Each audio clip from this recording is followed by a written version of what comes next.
Exam है आज।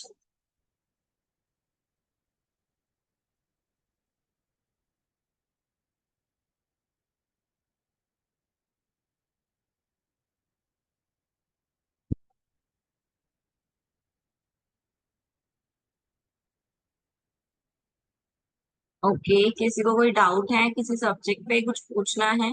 कुछ भी एनी काइंड ऑफ डाउट आप पूछ सकते हो। ठीक है। किसी पॉइंट पे पूछना है कि इसका क्या मीनिंग है, आपको नहीं पता तो आप पूछ सकते हो। It's a doubt session class for your today exam. आपको कोई डाउट है तो आप पूछ सकते हो अभी।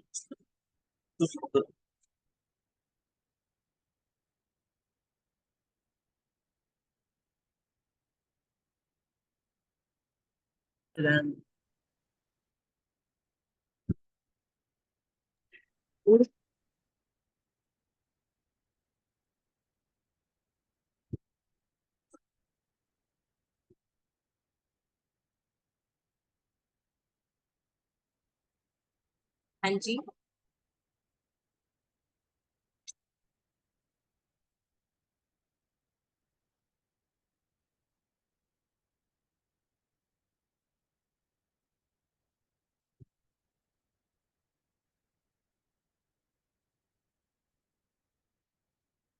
कॉर्पोरेट फाइनेंस के प्रैक्टिकल के लिए इंपॉर्टेंट चैप्टर बताओ। हाँ जी, एक मिनट। मैं इसकी वो खोल लूँ, पीपीटी, फिर मैं बताती हूँ। ठीक है। एक मिनट।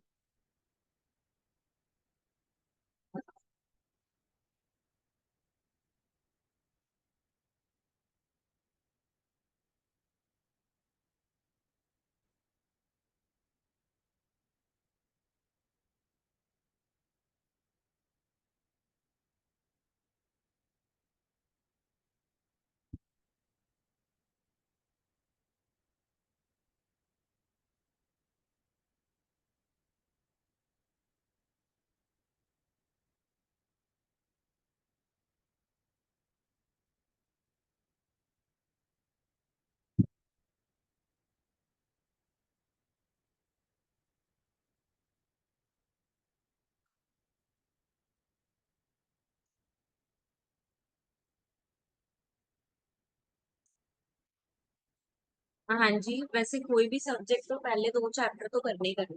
ठीक है। पहले दो चैप्टर से आपको ऑब्जेक्ट पूछ लेते हैं, इंपॉर्टेंस पूछ लेते हैं। ठीक है।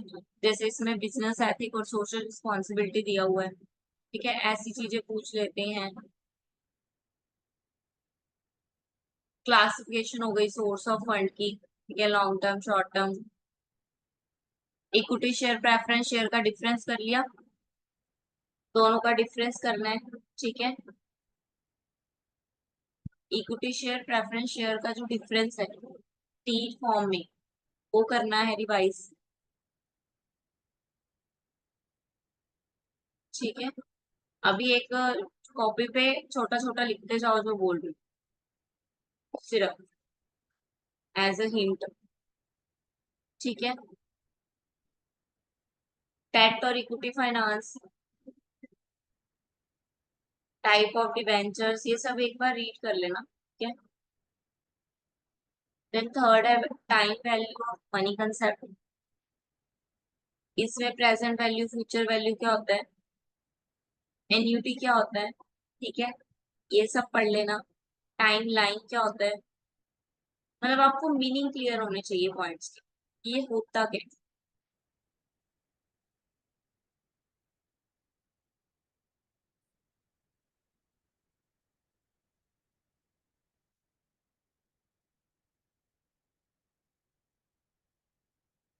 टाइप ऑफ डिसीजंस, पे बैक पीरियड, ये तीनों। पे back period, discounted pay back period and accounting rate of return.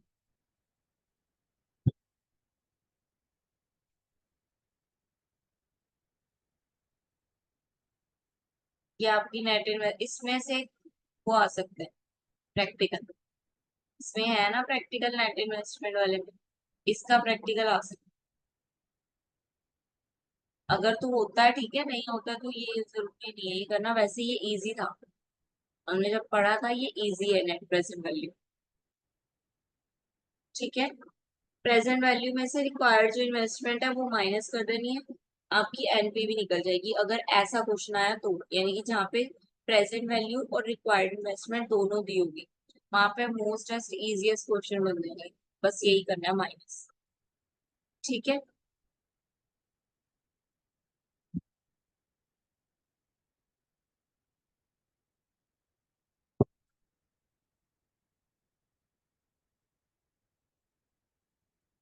Net investment का आ सकता है क्वेश्चन। कॉस्ट ऑफ कैपिटल आ गया इसमें, इसमें भी होगा प्रैक्टिकल।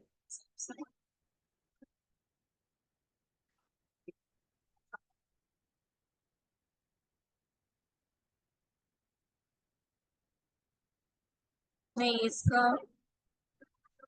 इसका इतना इम्पोर्टेंट नहीं है। कॉस्ट ऑफ कैपिटल जैसे अगर एक ऑन द स्पॉट आप पढ़ रहे हो तो मत पढ़ना, कि जैसे अब ऑन द स्पॉट है, अब आपका एग्जाम है आज, तो आप मत करना इसका। ठीक है। इसकी थ्योरी पढ़ लेना अच्छे से, वेटेज एवरेज क्या होता है, ठीक है, कॉस्ट ऑफ कैपिटल क्या होता है, कॉस्ट ऑफ इक्विटी कैपिटल क्या होता है।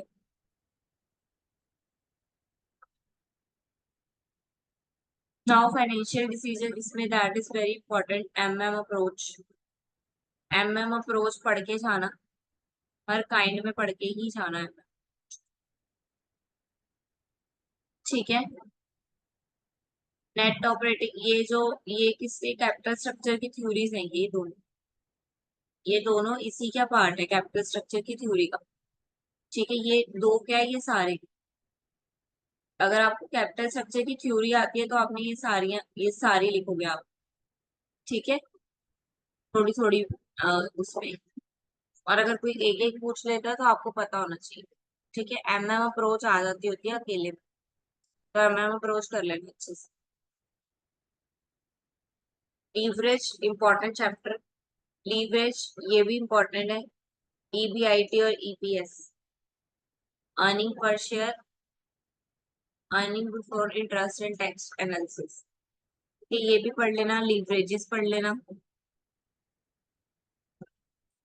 इसमें डायग्राम भी होगा एक।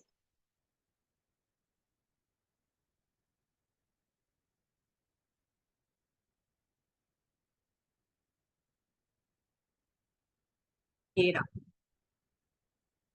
That is important in different point. ये तो पता ही है, जहाँ पे ये कट हो रहा है वो वाला पॉइंट है। ठीक है, इन डिफरेंट पॉइंट, ये दो तरह के प्लान है। ठीक है, प्लान ए और प्लान बी, दोनों प्लान जहाँ पे कट करे, यानी कि दोनों पॉइंट प्लान जो है यहाँ पे मिल रहे हैं, यानी कि यहाँ पे है जो इनपुट आउटपुट दोनों की सेम होगी।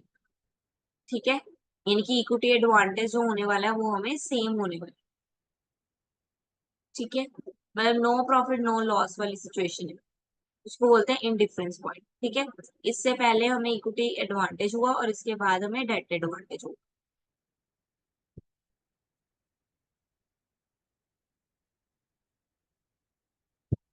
Walter model, Walter model, Gordon model, argument. ठीक है, ये डिविडेंड में है, ये सारे डिविडेंड के पार्ट है। फॉर्म ऑफ डिविडेंड, ये तो इजी है, ये तो आप कर लोगे, ये आपको शॉर्ट नोट में आ सकता है कोई भी। ठीक है, बोनस शेयर आ सकता है, शेयर स्प्लिट आ सकता है, बायबैक ऑफ शेयर आ सकता है, ठीक है, कुछ भी आ सकता है। ठीक है, शॉर्ट में आ सकती है। Chapter 13 corporate finance.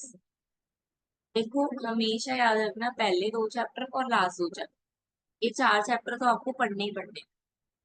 ठीक है, इसके अलावा बीच में से आप मटेरियल उठाओ, लेकिन ये नहीं आपको कि मैंने सात चैप्टर करना है मैं पहले सात कर लूँ, नहीं, ऐसे नहीं होना चाहिए। ठीक है, तो आप क्या करा करो, पहले दो और पहले लास्ट ले दो, ये दोनों तो करने ही करने हैं हमेशा, पहले दो और लास्ट ले दो थ्योरी के ही होते हैं, प्रैक्टिकल नहीं होते ऑलमोस्ट। पहले दो लास्ट ले दो तो करने ही करने हैं। ठीक है। Sustainability, pillar of sustainability important, ये पढ़ लेना अच्छे से। प्रैक्टिकल है नहीं आपके सब्जेक्ट में, प्रैक्टिकल बहुत कम है नहीं ज्यादा, प्रैक्टिकल नहीं है आपके पास ज्यादा, थ्योरी है आपके ज्यादा।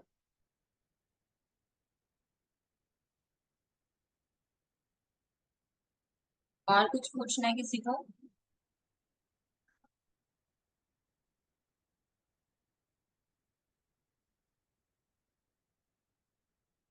नो आपका मैम। इतना मुश्किल नहीं है, थ्योरी है, इजी है, आराम से करना।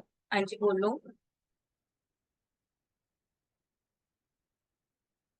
अमन बोलो।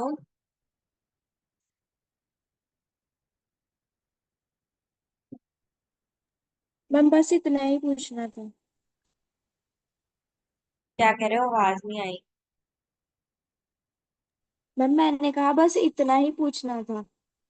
अच्छा, कॉर्पोरेट फाइनेंस में ज्यादा थ्योरी है, हाँ जी, कॉर्पोरेट फाइनेंस में ज्यादा थ्योरी है, प्रैक्टिकल नहीं है आपके चैप्टर में।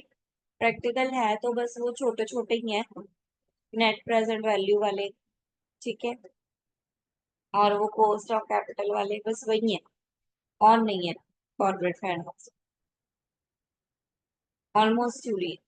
पहले दो और आखिरी दो चैप्टर तो पढ़ के ही जाना अच्छे से, सेंटर में से जो जो समझ में आता है, जो जो मैंने बताया वो पढ़ लेना। एमएम अप्रोच जरूर कर लेना, मॉर्गन मिलर वाली, ठीक है। और किसी को कुछ पूछना है? किसी का कोई डाउट हो? फ्लो चार्ट बना के आने हैं, ठीक है, अगर आपके पास शीट कम है तो साइड पे बनाओ। लाइक मान लो उन्होंने एडवांटेजेस पूछ लिया आपसे, या इम्पोर्टेंस पूछ लिया आपने आपसे, तो आप पॉइंट्स बना के इम्पोर्टेंस दे के आओगे उनको। तो साथ में एक छोटा सा फ्लो चार्ट बना के आना है जिसमें जो पॉइंट्स आपने लिखे होंगे, ठीक है, उस पॉइंट्स को लिखना है। उस पॉइंट मतलब मेन मेन जो पॉइंट्स है वो आप फ्लो चार्ट में लिखोगे, और जो सिंपली लिखते हो उसमें आप उसको एक्सप्लेन करो, ठीक है। फ्लो चार्ट ट्राई करना है, बनाना ही बनाना है, ठीक है। अगर आपके पास जगह कम है तो सेंटर की जगह साइड पे बना दो चाहे, पर बनाओ। फ्लो चार्ट समझ रहे हो, लाइक डायग्राम, डायग्राम बना बना के, ठीक है।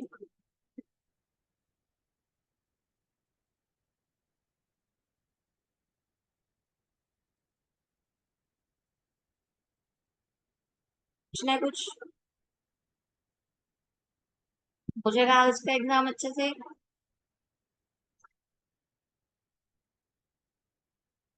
Yes ma'am. Very good. वैसे तो इजी है आपका, हो जाएगा, प्रैक्टिकल है सारा, अच्छे से समझ के करना, जो लिखा है उसको अच्छे से पहले पढ़ना, ठीक है। कभी कभी इसमें क्या है, आपको कुछ ही इंपॉर्टेंस ही होती है, कुछ ही एडवांटेजेस ही होती हैं, लेकिन वो क्वेश्चन घुमा के पूछते हैं कि आप इस कंपनी के मैनेजर हो, आपको अगर हम रिस्पॉन्सिबिलिटी दें कि आपको इन सबको मैनेज करना है तो आप क्या करोगे, ठीक है। आप इनको मैनेज करने में क्या क्या चीजों का ध्यान रखोगे, it means that is importance, आपको इम्पोर्टेंस लिखनी है, ठीक है, एज अ लीडर की इम्पोर्टेंस हो गई, ठीक है। अगर आपको कॉर्पोरेट फाइनेंस में पूछ देते हैं कि कॉर्पोरेट फाइनेंस को अच्छे से चलाने के लिए आपको क्या करना चाहिए, तो ये क्या है, मतलब ये भी आपको पॉइंट है कि आप क्या लिखोगे कि मैं गोल पे ध्यान दूंगा, ठीक है। ऐसे करके अगर आपको घुमा के क्वेश्चन भी डालते हैं तो आपने पहले क्वेश्चन को अच्छी तरह से रीड करना है कि वो पूछ क्या रहा है, इंपॉर्टेंस पूछ रहा है, एडवांटेज पूछ रहा है, या कोई थ्योरी पूछ रहा है, ठीक है। फिर जो भी पूछ रहा है उसके अकॉर्डिंग जवाब दो।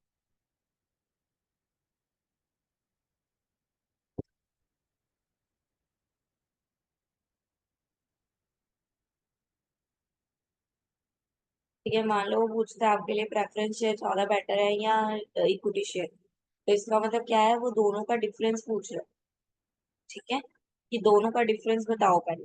फिर आप एंड में अपनी तरफ से लिख दोगे कि एज अ मी और as for me preference share is more suitable, because मतलब प्रेफरेंस शेयर की कुछ वो लिख के इम्पोर्टेंस कि ये मेरे लिए इसलिए इम्पोर्टेंट है, मुझे मुझे ये काम करना है इसलिए मुझे यही चाहिए, ठीक है, ज्यादा सिक्योरिटी है इसलिए मुझे ये चाहिए। ऐसे करके एंड में अपना भी आपने देना होता है लाइफ में स्टेटमेंट का, ठीक है। अगर आपसे पूछते हैं आप ऐसे हो तो, या जैसे आपसे पूछा ना कि आप कौन सा प्रेफर करोगे, तो इट मीन्स आपसे क्वेश्चन किया तो उसका आंसर भी दे के आना। पहले दोनों का डिफरेंस क्लियर करोगे, एंड में उसका फिर आंसर भी दोगे कि मुझे कौन सा चाहिए।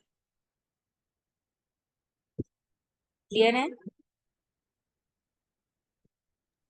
Yes ma'am. एनी डाउट पूछना हो? Yashika, Kritika, Ankita.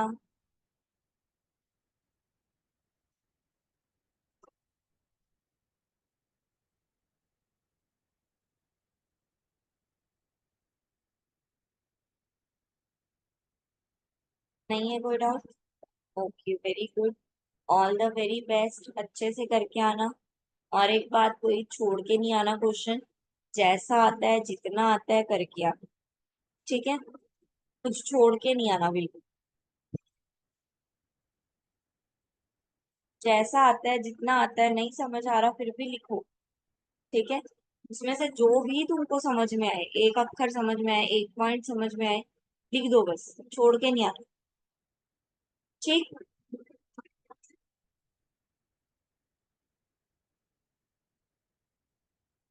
Okay, all the very best.